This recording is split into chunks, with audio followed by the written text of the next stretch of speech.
Hello again, welcome back. Part 2 here on Sheffield Live TV with Sheffield United's Mark Duffy, our special guest this evening. Had a cracking chat during part 1 and also during the interval, as we normally do. Absolutely. Very unbiased, totally unbiased James Gregg joins us for part 2 just to balance things out between the hours. Just taking my Sheffield United phone case off and put it off set, as usual. A day's work for this fella, what we were talking about. Sometimes there are things get talked about during the half-time that we can't repeat on air, but we can repeat this. Just tell us what a typical day's work involves for you. And bear in mind you live on Merseyside still, so we get up, I'll get up about 6:30, 6:15, and then obviously get dressed and meet drive. You get dressed first? Yeah, I'll drive over, meet Jack O'Connell in Manchester about 7:15. And then we make our way over to Sheffield. You know, such a lovely drive. Yeah, Woodhead was closed today, so we were panicking, thinking we were going to get fined on the way in. We've got to be in for 10 o'clock. 1 minute past 10, you're getting fined. Are you? Yeah. That's so you obviously late in it, so you've got to be in on time. Yeah. But yeah, it's long days because some days I go back home to Liverpool and then get home maybe like 5 o'clock because of traffic around Manchester, and then nearly 12 hours on the go. Have you got family? Got 2 little girls, so the time I get home. How old are they? Yeah, 4 and 16 months. So the time I get home, they're jumping on my head till 7:30. No rest for the wicked. Yeah, no rest. No, he gets his rest when he's driving between the two and when he's training. Do you ever do that? Have a bit of a kip in the car, or is it you up and around? Not when he's driving. No, it's unreal really in the car school. Like, you can't really fall asleep while the other one's driving. So it's not really fair. Right. Yeah. So you got the three of you. I wouldn't mind being a fly on the wall in that particular. Yeah, I bet it's having a hidden microphone in that. We should do what James Corden does, carpool karaoke. Do you have a little sing in there? Yeah. What kind of stuff? There's all sorts in there. The Christmas songs are on at the moment, aren't they? So we have the Christmas songs. We have a bit of a sing song. Right. I love that. And it's given us an idea. It's sort of band. I sat with Alan Nill yesterday, and he loves his music. Any of his recommendations? Do you ever put any of them on? He loves it. He loves the music. He'll come in to you and he'll say to you, have you heard of this band? And you'll be like, oh, I haven't heard them. He said, you need to go and listen to these. 2 years' time, they'll be rock stars, really. So it's usually the younger ones telling the older ones to go and listen to. But in this case, it's not. Nilly's, Nilly knows everything. The impresario, the talent spotter, Nilly. Yeah. What's the preferred music of choice? Build up to a game in the dressing room. Well, sometimes the gaffer overrules. And he puts his music on. He'll put the Beatles or the Carpenters on or something. He puts something that he likes, but then majority of the time, it's what we like really. Bit of Drake and stuff like that. He doesn't have a clue what this is. You're talking a different language. Bit of Oasis, some Oasis goes on. Quality. There's been a few complaints about Dean Henderson's choice of music as well. He's a bit rogue. He's a bit out there, isn't he, Dino? So. And if you win, what's the preferred choice of music? If you lose, I imagine it might be a morgue and nobody's... Well, in fact, the soundtrack will be the manager, probably. He'll be barking at us. So, barking. I don't think there'll be any music on. But I know for a fact there's no music on after the loss. So, you're facing the music. Yeah, definitely. But it isn't the kind. But if you win, what's on then? It's just, again, upbeat music, really, but just as loud as possible, really, and everyone's enjoying themselves. Right. I do enjoy that, actually. If you do a game, and like Alan and myself do, and you're kind of waiting in the tunnel for the managers or whatever, and there's usually, the winning dressing room, and there's it's loud and noisy, and the other team is sort of trudging out past it. I know. That's awful. That's much awful. Yeah, that's what I mean. Sometimes you have managers saying, you listen to their dressing room. It's absolutely bouncing. This is what we want. And it is really. It's an absolute downer when you're sitting there and it's just bad vibes. Right. Not good. Well, you're the conductor on the field. There we are. I was thinking of a corny link to get from that to this. You're the conductor on the field, and you mentioned Nilly, and of course, pretty instrumental in you. Signing for Sheffield United because you played from at Scunny as well. Yeah, definitely. Signing for him was with Nilly at Scunthorpe, and he's an unbelievable coach. tactically, and you know how much you can improve. He'll look at your game and he'll see where your weaknesses are and your strengths, and you know he'll sit down with you and have a chat with you where he can improve you and stuff like that. And you know, I think managers who do that and you know take that time with you and explain why they want you to do it instead of just telling you, you know, you do this or do that. Someone who I say he cares really, and you know you want to go out there and do well for him. And obviously when he phoned, I couldn't say no really. He's known as the good cop among you all, and we all know who the bad cop is. But I believe from what I've read, you know, that half-time at Reading last weekend, the roles were reversed. Nearly wasn't happy. He wasn't happy at all. I come in just as it was dying down, because obviously I didn't play. So as I come in, Nearly was still just having a little go, and I was like, why isn't the gaffer? It's usually the gaffer going in, but you know this time it was Nearly. So probably, I think the gaffer he'd had enough, or he told the players already just before I'd got in there what he thought, and in brief. Yeah, you know, but. He doesn't leave no stone unturned. He lets everybody know, and you know I think that's the best way to be. And you came on, and you know, second half, you know, much more of an up-tempo performance. Are you saying I changed the game over? No, well, well, that's what you want me to say, isn't it? Yeah. But actually, you did engineer that. You played well, and you engineered the breakthrough goal. Because although it wasn't your cross or your finish, you engineered that. We were talking about these triangles, and that's exactly what you did. That's it. We found the overload on the right side, and I think I chopped back inside, and then I brought two players towards me and laid it into pass our centre half. And you know, I noticed you. See. Yeah, you see. Yeah, I noticed. And then obviously Billy does what he does, and you know gets the goal, and that's it. Then it's going to be difficult for Reading really to get back in the game. It's funny how not funny how you've lost.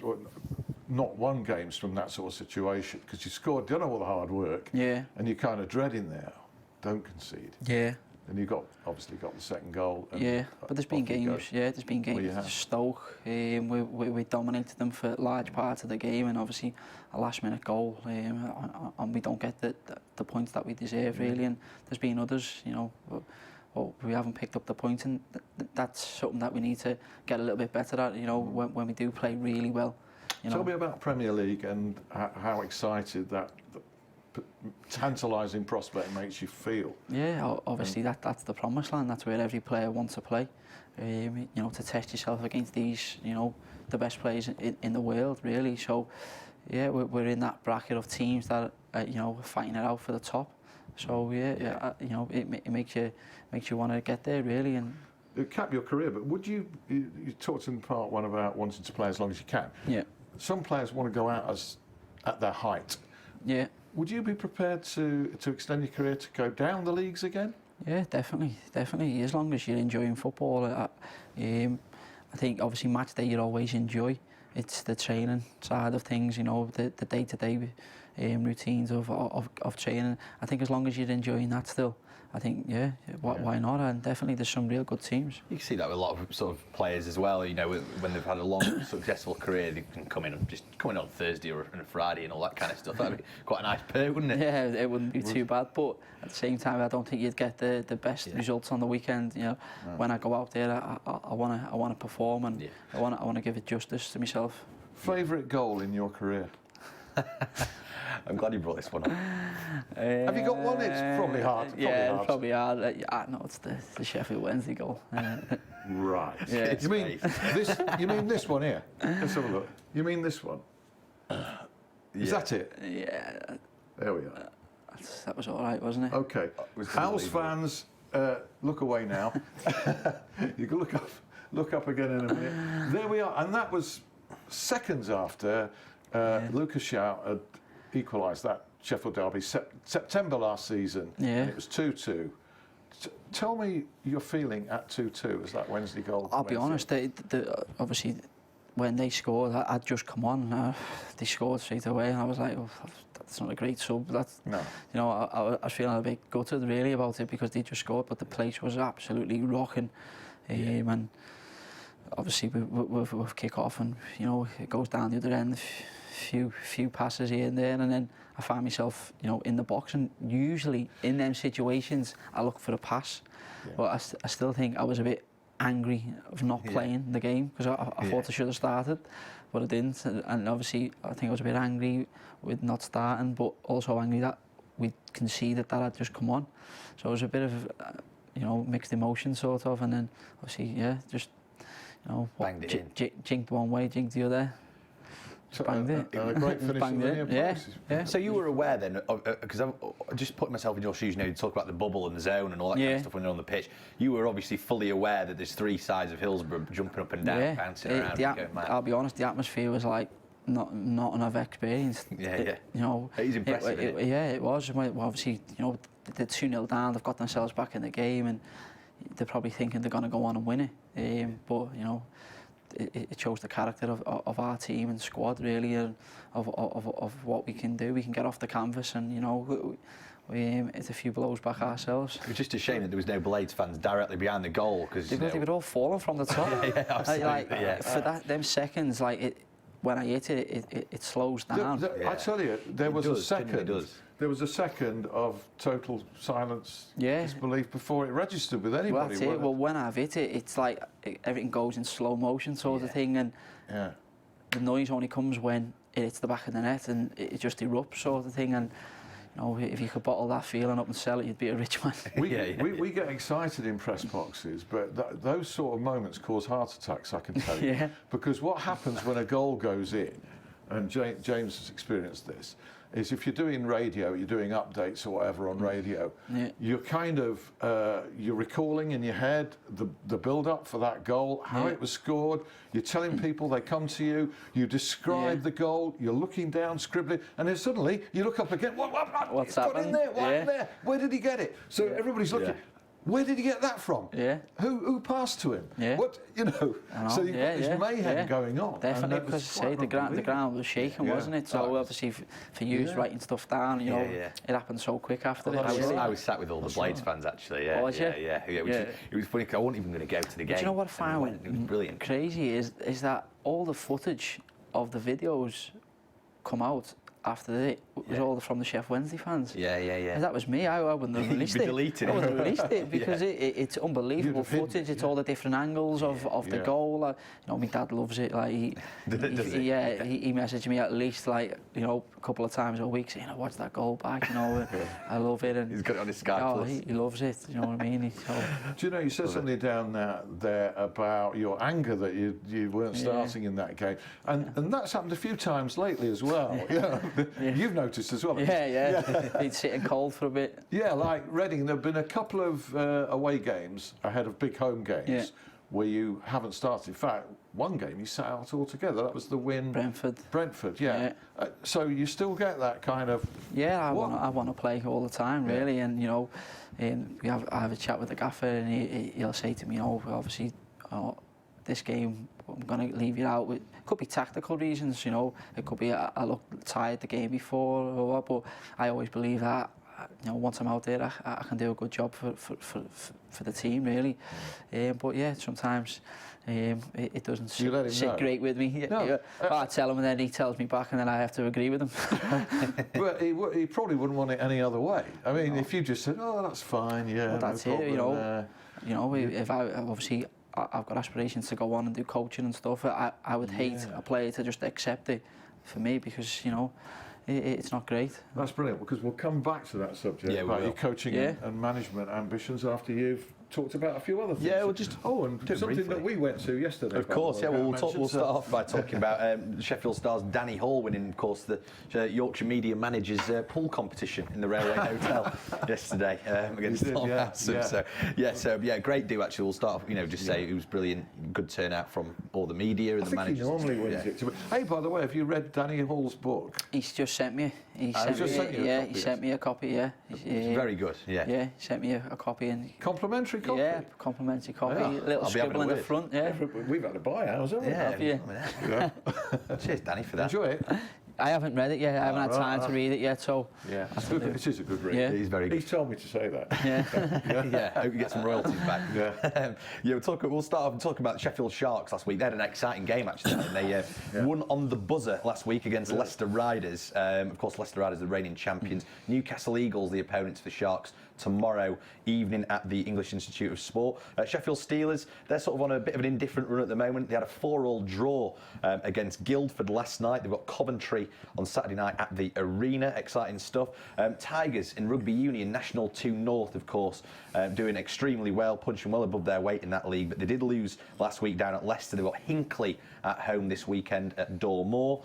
6 wins in a row, though, for their neighbours, Sheffield Rugby Club, in the division below. They've got Broad Street on Saturday afternoon at home, both 2 p.m. kickoffs. To football. Non-league, we'll start off with non-league. We're sort of doing it upside down. We'll come on to sort of Blades versus West Brom in a moment. But Sheffield FC, they lost to Brighouse 2-1 last week. Ends that nice little run that they were on as well. They've got Tadcaster Albion on Saturday. And a 5-0 win for Hallam as well. Great run. The 13 unbeaten now in the league. Still got loads of games in hands and just sneaking in towards those playoff positions Away as well. from home, wasn't it? Yeah, it was. Sure, Yeah, away from fantastic. home. Kieran Watson with a hat-trick. He's top scorer. He's got about 25 goals already this season. Incredible stuff. They've got Dronfield Town at home at Sandygate on That Saturday. won't be easy. They've been a bit of a bogey side for Hallam, just like that. Bit of a mini local derby as well, isn't it? I suppose. Yeah, in many ways. Workshop doing great as well at the moment, by the way. But ever since the manager came in here, I don't think they've lost, Gregg, actually. no, I think they're unbeaten since he came in here. It's the bounce that you get when you come in here. Billy Sharp was on a fantastic scoring run after he came in here. Yeah, I was. remember that. We take full credit. He hadn't really gonna taken score off tomorrow one then. season. Yeah, if you score tomorrow, you just come back in the following week. Talk about Sheffield United's women as well. They finished off 2018 with a win. They beat Leicester 3-1 last night in the Women's Super League Continental Cup in the final group game in that one. Sheffield Wednesday, they've got a trip down to South Wales. Big game as they play against Swansea on Saturday afternoon. But of course, before all that, tomorrow night at Bramall Lane, under the lights, West Brom. It's always great under the lights. Yeah. Do you prefer a night match? Yeah, I do. Yeah, The atmosphere is good, the build-up's good to it, and you can get yourself right up for it. Yeah. You're not dropped for this one, are you? Oh, I can't tell you that, can I? He's always trying. I'll try and. Oh, by the way, we had a fantastic day yesterday. It was a good day. It was virtually a whole day. The Yorkshire annual media managers lunch, and we had a fantastic turnout of managers. It was great. Brilliantly organised by Nick Johnson. Some of you will know, reports on Sky and works for Chesterfield in a PR capacity and works tirelessly along with James Shield and others to put this on. It was great, yeah. Paul Warne and Daniel Stendhal, and it was a good turnout for across the sort of Chris Wilder, area. Alan Nil. Yeah, brilliant. It really was. It was a memorable event, and it went on for a long time, didn't it? It did. Great for my breakfast shift this morning that I did. But Tell us how the manager was at training this morning. He was good. Yeah, he obviously got off early, didn't he? He made a tactical retreat. Yeah. Yeah, he substituted himself at around about 11:15, 11 o'clock, which I thought was disgracefully early, really. That's but there good. you go. It obviously paid off. Yeah, he was all right today. He was all right today. Okay. You what? Management and coaching. Yeah, is next on the list. When did you start aspiring to? Well, to that? when I was working for the council, really, that was me. A job that was mine. What I was doing, I was a sports development officer, apprentice sort of thing. So I'd go into schools and put on PE lessons and after school clubs and stuff. And so it was there where I started coaching really. And obviously I'm doing my UEFA B now. So it's something that I really want to do, and it's going to be a few years before I do it, but yeah, it's something that I want to do because I like to think about the game a lot. Yeah, you're a bit of a student of the game. You study the managers and how they differ from each other. You've played for a few. Yeah, definitely, and you can always take good and bad, really. Sometimes managers do things and you think, well, I don't really want to do that, and they're just as important to take for me onto when I want to be a manager. Really. I suppose there's no right or wrong way. You've got to be true to your own character. Yeah, Everybody's different in the way that you do it. You can't be somebody else, can you? Yeah, really? definitely. Obviously, Pep Guardiola said, there's no philosophy, right or wrong, really. You know, everyone thinks he plays the right way, but it's his way that he plays. It doesn't mean that it's the right way. You know, there's all different ways and styles to play, and it's about getting the results on the pitch, really. Do you sometimes look around a dressing room and you think they're going to be a good coach, or he's going to be this, or whatever? Do you ever think that? You can look around the dressing room, you know, and you think, you know, he doesn't really, you know, strike me as someone who's going to, you know, go on to be a coach or wants to be a coach, really, because I think obviously it's a lot of hours and a lot of hard work involved in it. So some players don't want that, you know, they want to go away and do something else, really, and get a break from football. Where some players, you know, you look at them and think, you know, they're going to be good, really. He's quite a natural the way he talks about the game, isn't he, Mark? You mentioned a player, a teammate of Mark's, before we came on air. I thought it was an interesting point. We were talking just before we came on air, talking about what a good dressing room is, you know, at Bramall Lane, and how Chris, you know, if there's a bad character or whatever, and he's going to probably keep them out of it, you know, not bring them in or whatever.